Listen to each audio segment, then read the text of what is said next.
I'm back on the little 67 Mustang today. I'll show you what's going on.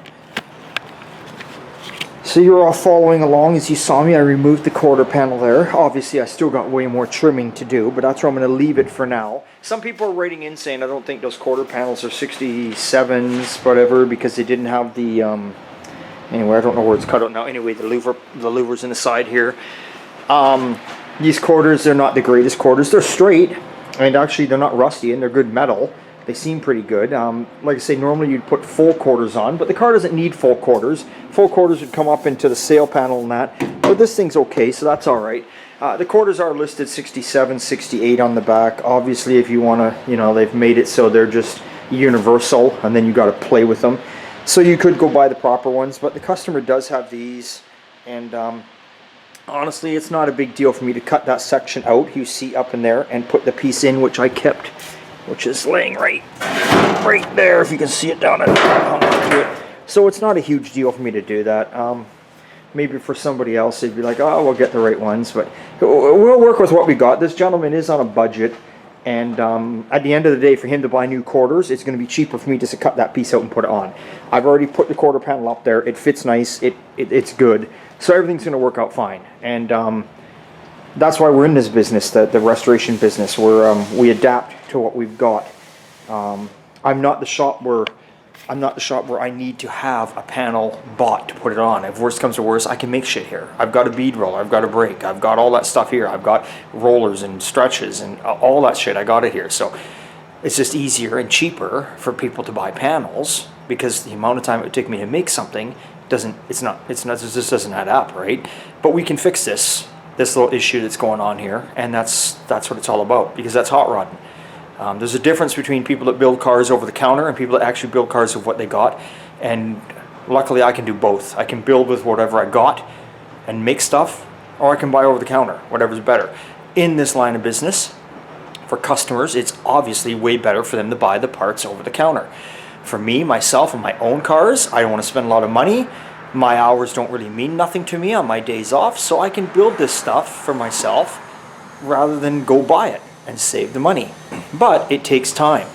So that's why, though, I can afford to have 12 cars right now and 6 on the road. Anyway, okay, so let's get back to what we're doing here. So anyway, you saw all that. So we're waiting on wheel tubs. We've got to get wheel tubs. I don't want to cut the inner wheel tub out yet till I get the new inner wheel tub. I did cut the outer wheel tub off. I cleaned it up a little bit in here. You can see I kind of got in here and cleaned it all up, because that's what we do. Because once it's all welded, I will spray this, like you've seen in past videos, in behind and straighten it up. So what I'm going to do right now is I'm going to clean up in this section right here. And obviously someone cut a piece out of the floor here because they got a floor pan there, which is all covered in surface rust, but it's still a good solid plate piece. So we'll clean it up, we'll give it a little blaster, a little spot blaster, or we'll just sand it down, whatever we need to do. And I think I'm going to work in this little area right here for today. So let's clean this up and see what we find. Okay, so I've gone in here and I've cleaned out, you know, the seam seal of the tar. You can see where the nice shiny metal is. You can see, obviously, like I said earlier, there's rust there. This is a typical situation along these Mustangs. They rust there. That's where your leaf springs are up underneath there, and that's also where your, and we can get underneath here and see, that's where your subframe is under there. Shit flies in through, you know, holes over the years that happen, gets up in there and starts to rust away, piles up. So it needs obviously rust repair there, but there's our inner wheel tub we still have to replace too. So in the meantime, to make it easy on myself, I'm going to start working here. I started cutting this out a bit larger. If you saw a few seconds ago in the video, you could see it was a smaller hole, so I'm going to cut out. I've cut this out larger. They got a panel laying right there for this.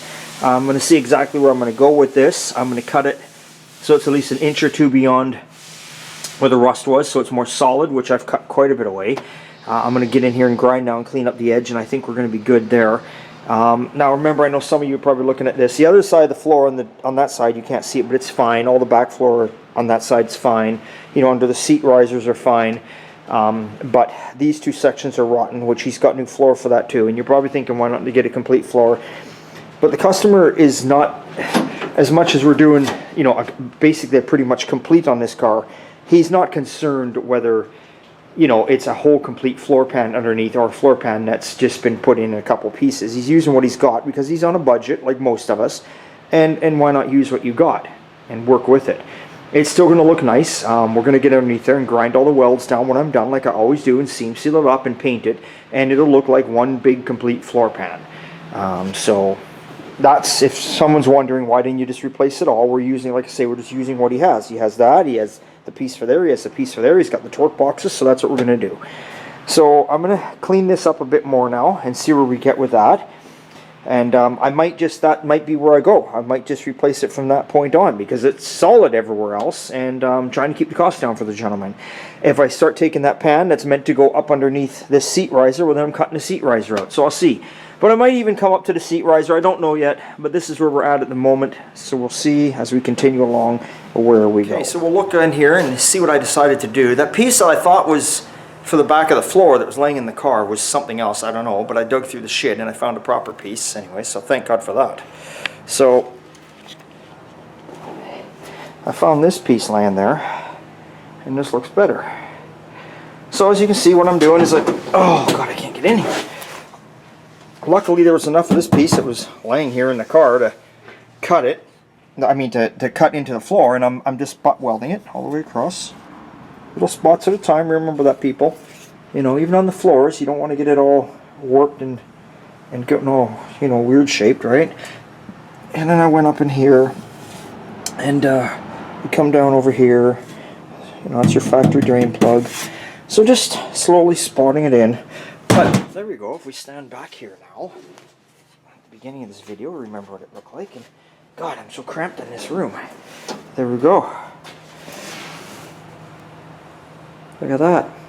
And of course, the more I was digging around over there where that piece was, where I thought it was the right piece for the car, I noticed that there, if you do look, that there's all been patched and modified, and someone's been fucking around over there. So I'm going to end up digging that out and seeing what it looks like. If it's a good solid patch and it's not bad, I'll leave it alone. But if it looks like crap, well then we'll have to get rid of it. We'll have to lose it, and then I'll probably have to make a piece for that, unless you can buy that piece. But anyway, we'll deal with that when the time comes. But there we go. That's where we're starting today.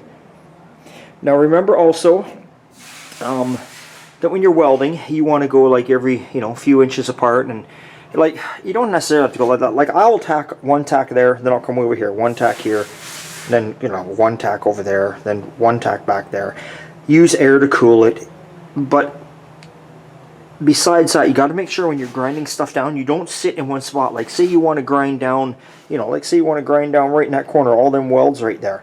Well, don't sit there and grind constantly the grinder, because the grinder creates heat too. Move around with your grinder. Go around places. Take your time. Trust me, in the end, what it's going to do is you might think, oh, well, I'll just grind it real quick, or I might weld it real quick, and away we go. But all that does is cause more work for the body man.